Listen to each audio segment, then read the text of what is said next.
One artisan will spend 7.5 hours drilling exactly 1,040 holes into a leather ceiling, recreating the night sky over a specific location on a specific date.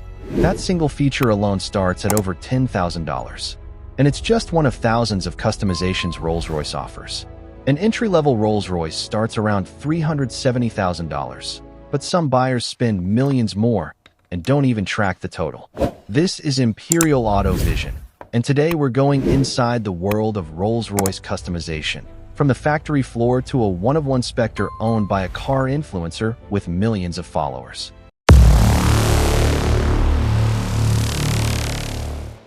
It starts here, the private office. Clients who walk through these doors typically already own dozens of cars. They're not shopping for transportation, they're commissioning a masterpiece. Designers say the first thing they read from a new client isn't what they say, it's their energy. Some clients arrive knowing exactly what they want down to the color, others need guidance to discover it.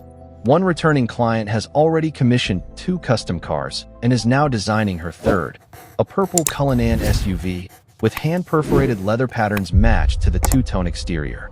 A bespoke Cullinan starts above $440,000 before a single customization is added.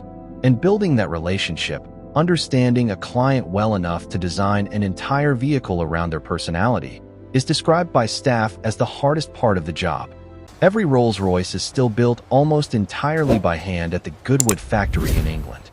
Since 2003, the plant has scaled from finishing 1 car a day to up to 28 cars a day, roughly 6,000 cars a year. For comparison, Bentley produces up to 15,000 annually. But Rolls-Royce has never chased volume.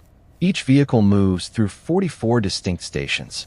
At a typical high-volume factory, each stage takes about a minute. Here, the average is 32 minutes per station.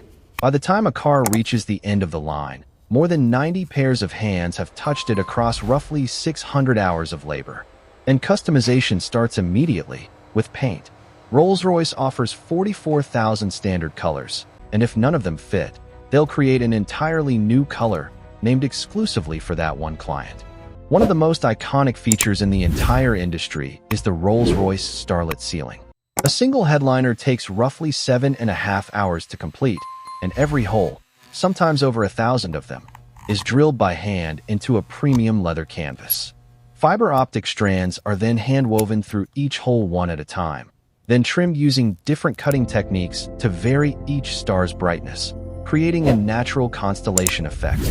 Recently, Rolls-Royce introduced optional shooting stars, 8 LED program points that streak across the ceiling at random intervals.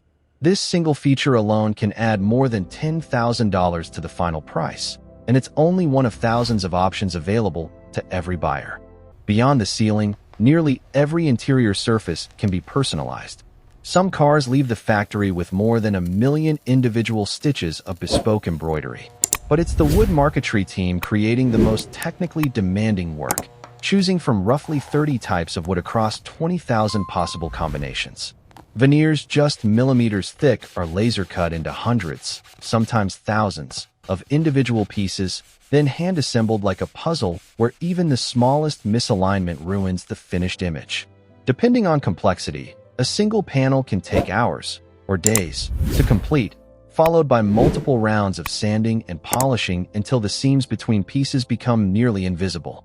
Customization has always been part of Rolls-Royce's DNA, just not always by Rolls-Royce itself. Originally, the company sold only the chassis and engine, and wealthy buyers hired independent coach builders to design unique bodies, meaning no 2 cars were ever identical. The brand's first car launched in 1906 for around $5,000, nearly $180,000 today. But by the early 1990s, annual sales had collapsed from over 3,300 cars to fewer than 1,400, and the company was reportedly called a charity case. In 1998, BMW acquired the brand and built the modern Goodwood factory, reviving that original tradition of true bespoke craftsmanship at scale. Some buyers want customization even Rolls-Royce can't provide in-house.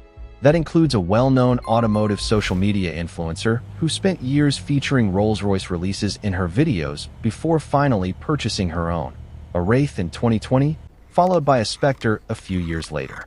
After ordering her Spectre in a custom three-tone black spec directly from the factory for $625,000, she then sent the finished car to Mansory, a German aftermarket house known for aggressive body kits, lowered stances, and widened panels.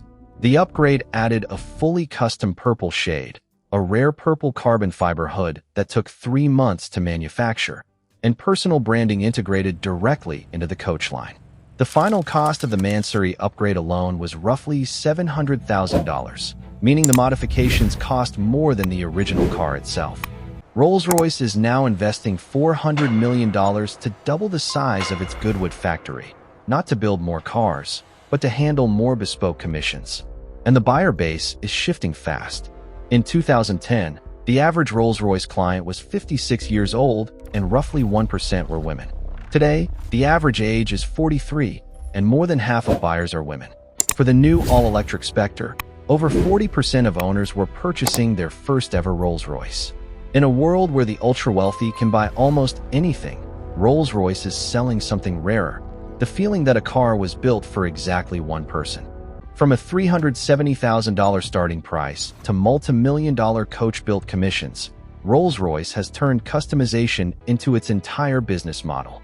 So, would you spend more on modifications than the car itself, like this one-of-one Spectre did? Or would you keep it factory pure? Drop your answer in the comments. Like, subscribe, and we'll see you in the next one from Imperial Auto Vision.